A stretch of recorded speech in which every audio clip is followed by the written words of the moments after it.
who our ancestors come from the motherland. And so I want to play this for you, which is an excerpt from what she had to say. Then we're going to chat with it about our panel. I really think you're going to be blown away about what she has to say. Go right ahead. We were way ahead of them in our civilization. They set out to destroy us. And Berlin Conference put the nail on that coffin. So they gave Djibouti the same sovereignty as the United States. They gave Burundi the same sovereignty as China. They gave Togo. You see, the EU realizes individual little countries, they can't survive on the world stage. So they come together as the European Union. Now picture this now. So they cut up this Africa into the tiny little countries, small economies that could never survive on their own, but gave them the same sovereignty as the big boys.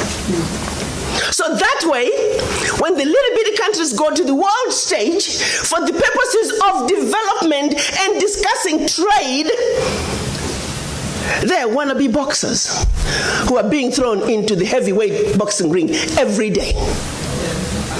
How do you put China in the same boxing ring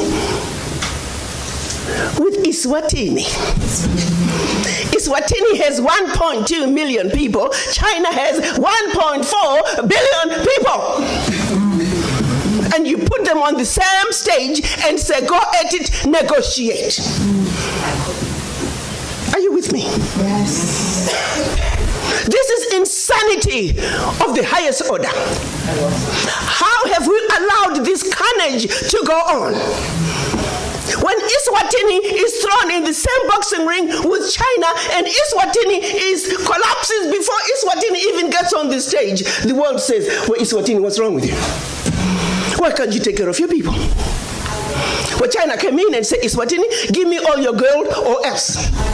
And if Eswatini does not agree, they just go on next door to Lesotho and give Lesotho an extra $1. And if Lesotho doesn't take it, they just jump on to Togo, Central African Republic. It was all by design. 1884. They did something else in addition to chopping us up.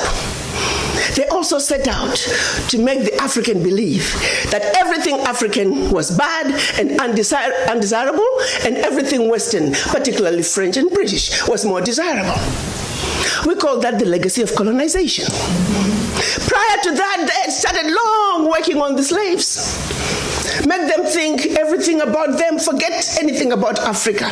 Where you come from is a horrible place, diseased and dying people, constantly at war with themselves, uncivilized.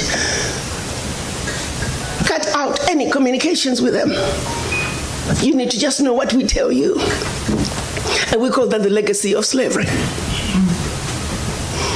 So that's where you look at where we are today. 135 years later, a system that was put in place to see to it that Africa and her children are forever defeated, that Africa is forever exploited, remains in place today, alive and well. And we sit here and we ask ourselves, why isn't Africa moving forward? Why does Africa continue to be taken advantage of? Well, I'll tell you why, very simply. Until Africa comes together as a continent speaking with one voice, one continent, one people, nothing, and I repeat, nothing is gonna change. As individual little African countries, we are wannabe boxers. We will never make it fighting against the heavyweights. We must speak with one voice. Yes. And this is exactly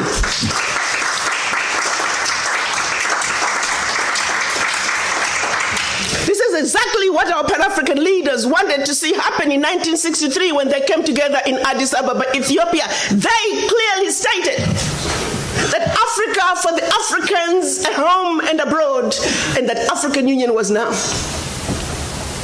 They said Africa must speak with one voice. It is the only way for Africa to take its rightful place on the world stage. Sadly, When they went to Addis Ababa in 1963, they were divided. We had two factions, the Casablanca group and the Monrovia group. The Casablanca group were saying Africa for the Africans at home and abroad, and African Union now. This was Ghana, Guinea, Mali, Egypt, Morocco, Algeria, and Tunisia. Only 7. The other 25 of the 32 who attended were the Monrovia group. They were the nationalists. They said, let's go slow. Let's kind of wait on this Pan-African thing. 55 years later, 56 this year, we're still going slow. As if it wasn't bad enough that we were divided up into the tiny little countries that we are today. The gift that Berlin Conference gave us. One other thing that France did between 1958 and 1961 in the name of giving us our independence as African countries. France forced the Francophone, and I hate that terminology. There is no such thing as Francophone, Anglophone. They made it up. But for the purposes of communication, I will use that. 14 of those countries, they said, in order for you to get your independence from us, you must sign this document. You thought they could have found a better name for the document. The document was called the Pact for the Continuation. I repeat, the Pact for the Continuation of Colonization. We are talking about giving you independence, but sign this pact for the continuation of colonization in a different format. And I'm going to highlight some of those issues that they said you must agree to if you are going to be independent. Hello. Maybe we need to redefine the meaning of independence for the French.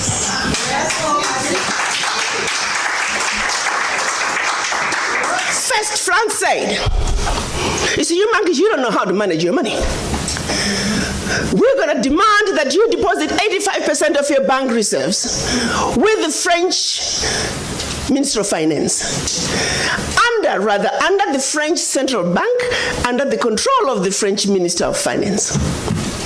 France is then going to take your 85% bank deposits from each and every one of you. Deposit those funds in the French stock market under the French name. And you may or may not know the returns. Today, as we speak, the latest figures are saying for every 14 billion that France invests in the stock market from Africa, they are realizing upwards of 300 billion in return. Every year in, year out, because of these deposits from the African countries, France is taking out of Africa over $500 billion. Now figure it out. For every 14 billion, the returns on the investment are over 300 billion, and they are taking over 500 billion. So in actuality, France is taking out of Africa trillions of dollars year in and year out from us poor people, Africans. Back to the pact. So should you want to access some of your money that you have deposited with France, you have to submit your country's financial returns. And if approved, you get to get it as a loan.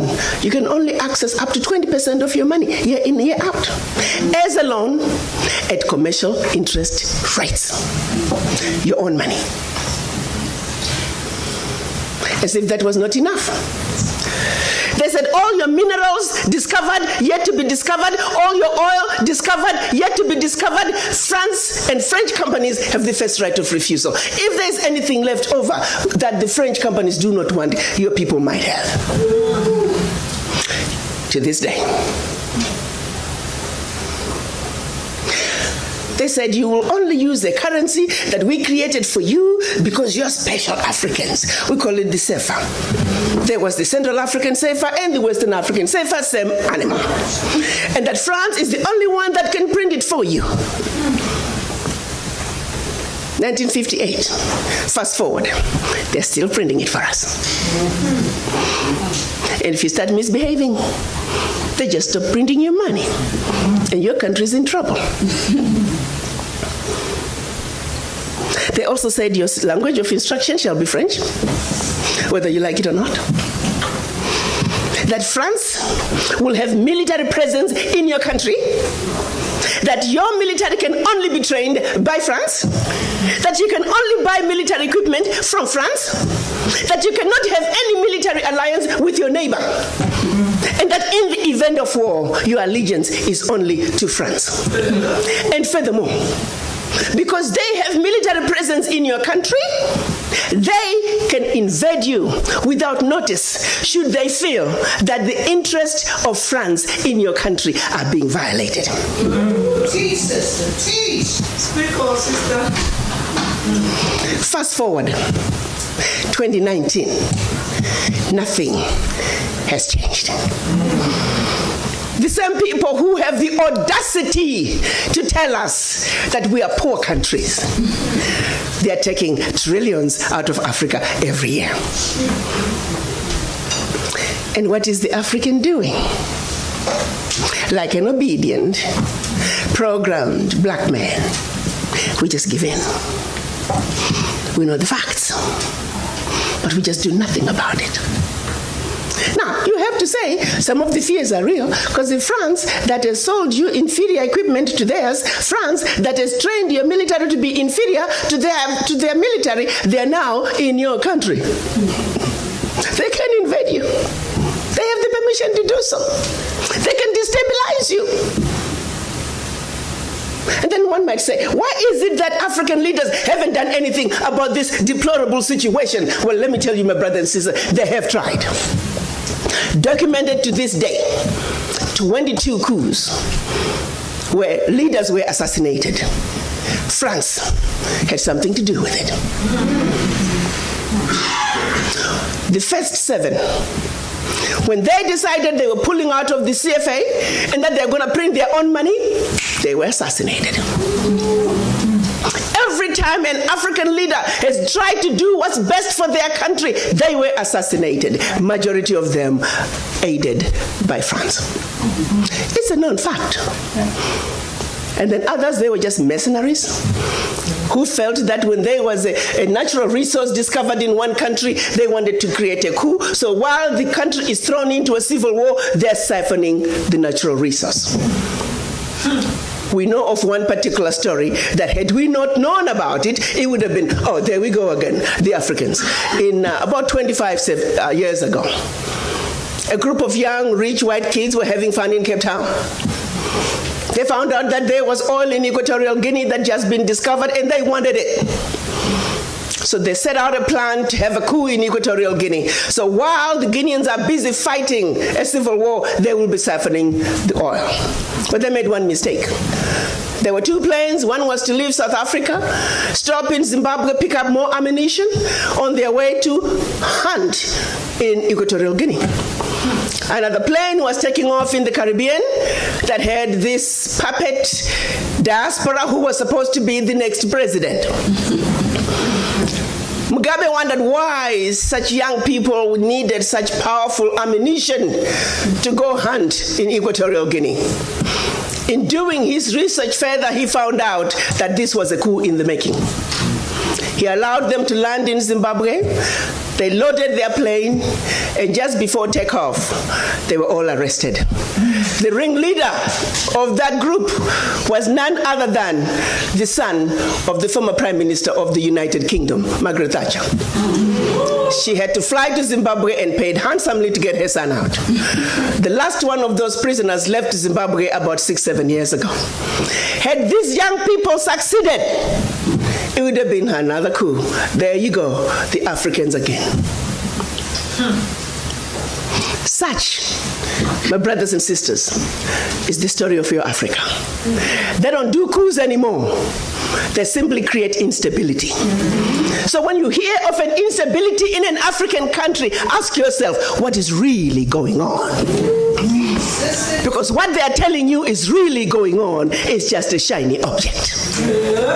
The real issue is over here.